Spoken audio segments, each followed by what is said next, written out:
Kevin Owens ने करा backstage mister McMahon को कन्फ्रंट। क्या हो गई है Dolph Ziggler versus Drew McIntyre के WWE चैंपियनशिप मैच की स्टिपुलेशन लीक और समर स्लैम के कई सारे मेजर प्लान्स अब WWE ने कर दिए हैं कैंसिल। ये और बहुत कुछ जानेंगे आज की इस वीडियो में, तो आप इस एंड तक देखते रहें। चैनल पे नए हैं तो सब्सक्राइब करें और उस नोटिफिकेशन बेल को ऑन करना ना भूलें।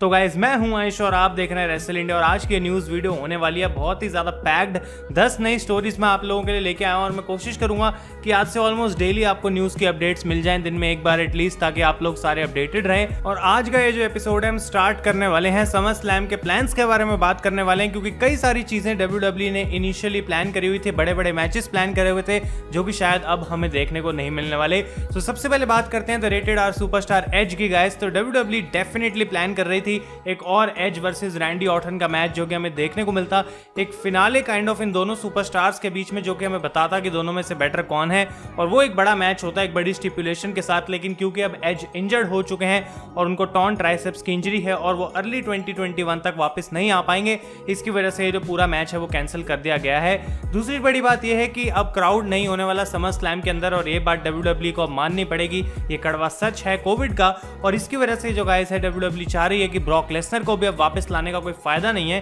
क्योंकि पहली बात तो उनको इतना ज्यादा पैसा देना पड़ता है ब्रॉक लेसनर को, और वो सिर्फ इसीलिए करते हैं वो चीज ताकि ब्रॉक लेसनर अरीनास को सेल आउट करेंगे और WWE का उससे फायदा होगा। लेकिन इस पूरी सिचुएशन के अंदर WWE नहीं चाह रही कि ब्रॉक लेसनर को भी वापस लाया जाए, और शायद वो एक कॉस्ट कटिंग का भी पार्ट हो सकता है। तो ये दो टॉप के मैचेस हैं जो कि समर स्लैम के लिए WWE ने कैंसिल कर दिए हैं फिलहाल के लिए, और कोई भी प्लान्स नहीं है इन मैचेस का होने का। और हम वीडियो में आगे और भी बात करेंगे कुछ स्टोरीज में कि किस तरीके से समर स्लैम पे इंपैक्ट पड़ रहा है। नेक्स्ट स्टोरी की हम बात करते हैं तो कायरी सेन गाइस जाने वाली है WWE छोड़कर, और कई सारी रिपोर्ट्स अब इस बात को इंडिकेट करती हैं कि वो अपने हस्बैंड के साथ वापस जापान शिफ्ट होने वाली हैं और अपनी होम कंट्री में 1 या 2 साल और वो लड़ेंगी, और उसके बाद वो अपना इन रिंग रेसलिंग करियर जो है वो खत्म कर देंगी और प्रोबेबली रिटायर हो जाएंगी। और इतना ही नहीं गाइस, आज के रॉ शो के बाद जो हमें रॉ टॉक का शो देखने को मिलता है उसमें हमें एक बड़े मैच का हिंट मिला गाइस। तो बेसिकली कायरी सेन ने यहाँ पर कहा था कि अगर आस्का चाहती हैं कि उनका मैच कायरी के साथ भी हो then she is ready for Asuka. और अभी रिपोर्ट्स के अकॉर्डिंग बात सोची जा रही है कि हो सकता है जो इनका सेंड ऑफ होगा WWE से वो एक बड़ी फ्यूड में होने वाला है अगेंस्ट आस्का। तो दोनों जो फ्रेंड्स हैं इतने समय से कबूकी वॉरियर्स की टीम में आके एक साथ परफॉर्म कर रही हैं, वो शायद एक दूसरे के अगेंस्ट हो सकती हैं, और समर स्लैम में इन दोनों का बड़ा मैच हमें देखने को मिल सकता है for the Raw women's championship, जो कि काइंड ऑफ एक सेंड ऑफ होगा कायरी सेन के लिए। तो ये काफी इंटरेस्टिंग हिंट है, और मैं इतना ही बोलना चाहूंगा क्योंकि फिलहाल शार्लेट फ्लेयर है नहीं, बेकी लिंच है नहीं, तो आस्का वर्सेस कायरी सेन एक अच्छा मैच हो सकता है समर स्लैम के लिए। और जहां तक बात है शेना बेजलर की, उनको पहले और ढंग से बिल्ड करना पड़ेगा, तभी शायद उनको एक अपॉर्चुनिटी मिलेगी for the Raw women's championship. और इतना ही नहीं गाइस, नेक्स्ट स्टोरी की हम बात करें तो बेली ने भी ट्वीट करा था एक kind of thank you goodbye Kairi Sane को, और ये भी एक और हमें हिंट देता है कि शायद उनका जो कंपनी में टाइम है WWE के साथ अब वो कम होता जा रहा है, और आने वाले कुछ महीनों में जो है वो यहाँ से कंपनी छोड़कर चली जाएंगी। नेक्स्ट स्टोरी की हम बात करते हैं तो यहाँ पे बेली की ही बात आती है, और काफी कुछ बेली ट्विटर पर लिख रही है गाइस, और स्पेशली उनकी ये जो ट्वीट आप अभी देख रहे हैं इसमें उन्होंने बोला कि आज मंडे नाइट रॉ में मेरा एक और ड्रीम मैच हो गया,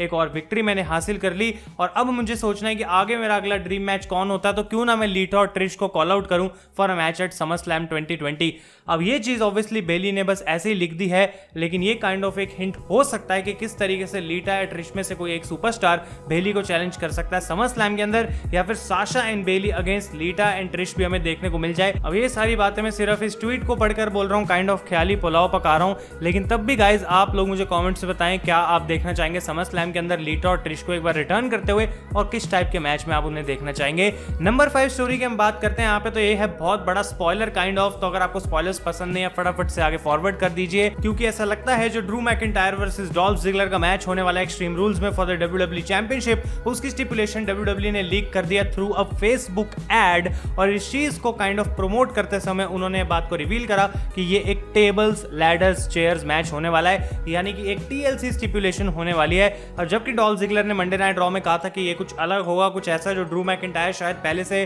प्रिडिक्ट नहीं कर पाएंगे, लेकिन TLC स्टिपुलेशन हम WWE में पहले भी बहुत बार देख चुके हैं, तो हो सकता है मैच हो जाए, मैं ये नहीं कह रहा, लेकिन ये भी हो सकता है कि WWE बस इवेंट को प्रमोट करने के लिए कुछ भी हमें फॉल्स एडवर्टाइज कर रही हो, और उसके बाद क्योंकि वो एक सरप्राइज एलिमेंट है शायद एक्सट्रीम रूल्स में हमें कुछ और ही जानने को मिलेगा। लेकिन ये एक काफी अच्छा हिंट हो सकता है कि मैकिंटायर और डॉल्फ जिगलर की स्टिपुलेशन क्या होगी। अगली स्टोरी की हम बात करते हैं तो यह भी है रिगार्डिंग समरस्लैम 2020 पेपर व्यू, और हम लोग सोच रहे हैं कि बहुत समय से मैंडी रोज सोनिया डेविल की जो स्टोरी लाइन है वो स्मैकडाउन पे फीचर नहीं करी जा रही, भला हो क्या रहा है स्मैकडाउन के साथ। तो मैं आपको बता दूं कि जो ओरिजिनल प्लान्स थे वो थे Sonya Deville against Mandy Rose in a hair versus hair match, लेकिन अब WWE ने उन प्लान्स को कैंसिल कर दिया रिपोर्ट्स के अकॉर्डिंग। आखिर इसके पीछे रीजन क्या रहा वो हमको नहीं पता है, लेकिन गाइस ये जो लेटेस्ट न्यूज आ रही है उसके अकॉर्डिंग मैंडी रोज और सोनिया डेविल का hair versus hair match cancel हो चुका है for SummerSlam. Next story की हम बात करते हैं तो बियांका बेलेयर का भी रिटर्न हमें देखने को मिला था on Monday night raw guys, और आप लोग सोच रहे होंगे कि उनके आखिर क्या प्लान्स हो सकते हैं आगे फ्यूचर के लिए, लेकिन ये गुड न्यूज नहीं है, क्योंकि जानने को मिल रहा है कि ये सिर्फ एक काइंड ऑफ उनका केमियो था या फिर एक प्लेस होल्डर है इस समय बियांका बेलेयर लिव मॉर्गन की जगह, क्योंकि इस स्टोरी लाइन में रूबी राइट के साथ जैसा कि मैंने पहले भी बताया था लिव मॉर्गन वापस आने वाली है, राइट स्क्वाड बनने वाला है एक बार फिर से, और वो लड़ेंगे आइकॉनिक्स के साथ। तो यहाँ पे शायद किसी रीजन की वजह से लिव मॉर्गन फिलहाल शोज में नहीं आ पा रही हैं, और वो रीजन भी हमें रिपोर्ट्स के थ्रू नहीं जानने को मिला, और ये माना जा रहा है कि बियांका बेलेयर अभी कुछ समय उनकी जगह ले रही हैं, और जैसी मॉर्गन वापस आ पाएंगी तो उसके बाद वो हमें इस स्टोरी लाइन में देखने को मिलेंगी। नेक्स्ट स्टोरी की हम बात करते हैं गाइस, तो कल की वीडियो में मैंने आपको बताया था कि रे मिस्टीरियो WWE के अंदर विदाउट अ कॉन्ट्रैक्ट काम कर रहे हैं। तो आप लोग सोच रहे होंगे कि पैसा कितना मिल रहा है उन्हें या फिर WWE किस तरीके से पे कर रही है। तो रिपोर्ट्स हमें यहाँ पे बताती हैं कि जबकि रे मिस्टीरियो का कॉन्ट्रैक्ट एक्सपायर हो चुका है, उनकी पे में कोई फर्क नहीं पड़ा है, और उनके कॉन्ट्रैक्ट की जो टर्म्स थी उसी के अकॉर्डिंग WWE उनको पैसा दे रही है। अब जो एक बड़ा सवाल है वो ये है कि क्या वो रिन्यू करेंगे एक्सट्रीम रूल्स के बाद, या फिर रे मिस्टीरियो ऑलरेडी विंस को बता चुका है कि भाई ये स्टोरी लाइन तक मैं रहूंगा और उसके बाद मैं कंपनी छोड़कर जाने वाला हूं, और शायद इसी वजह से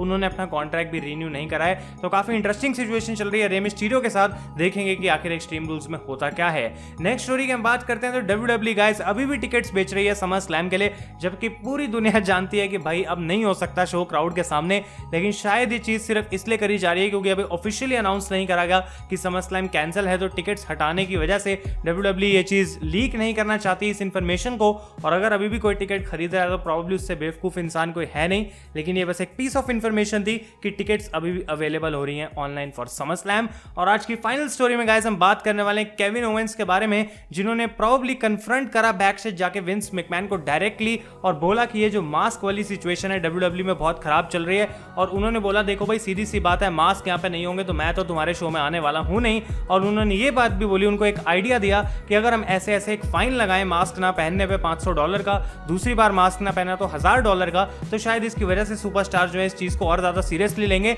तो विंस मैकमैन ने ओवेंस की बात ना सुनने के बजाय फॉर अ चेंज उनका ये जो डिसीजन है वो काइंड ऑफ लिया, और इसी चीज को इंप्लीमेंट कर दिया गाइस WWE में बैक स्टेज। और ये चीज जबकि पहले सिर्फ एक न्यूज रिपोर्ट थी, अब केविन ओवेंस ने इस चीज को खुद कंफर्म कर दिया एक इंटरव्यू में विद स्पोर्ट्स इलस्ट्रेटेड, और उन्होंने भी ये बात बोली कि एक बार जब वो WWE में फाइन करे गए थे, टीवी पे स्वेयर करने के लिए गाली दी थी उन्होंने, तो तब से उन्होंने आज तक वो चीज करी नहीं, क्योंकि उनको पता है कि फाइन लगेगा। तो यही सेम पॉलिसी मास्क में भी लगा दी जाए तो सुपरस्टार्स और ज्यादा केयरफुल हो जाएंगे, और यही एग्जैक्ट चीज अब हो रही है बैक स्टेज WWE के अंदर, और इसी की वजह से केविन ओवेंस अब हमें सारी टेपिंग्स में भी देखने को मिल रहे हैं, क्योंकि प्रॉपर प्रिकॉशंस विंस मैकमैन ले रहे हैं। ओवेंस को ये बात अच्छे से पता थी कि विंस मैकमैन की जो रूल होगा वो सारे लोगों को मानना पड़ेगा, और इसीलिए उन्होंने बैक स्टेज पर्सनली कन्फ्रंट करा विंस को, आइडिया दिया, और ये काफी अच्छा स्टेप लिया केविन ओवेंस ने, मैं कहना चाहता हूं, क्योंकि अब वो भी सेफ हैं, बाकी सारे सुपरस्टार सेफ हैं, और अब हमें शोज की जो टेपिंग्स है वो भी एक बेटर मैनर में देखने को मिल रही है। तो गाइस ये थी सारी न्यूज आज की इस वीडियो में। कल मैं आपके लिए लेके आऊंगा डेफिनेटली और ज्यादा न्यूज। अगर आपको वीडियो पसंद आई है तो लाइक करें और हमारे चैनल को करें सब्सक्राइब, क्योंकि अब सारा कुछ वापस आने वाला है धीरे धीरे ट्रैक पे कंसिस्टेंटली,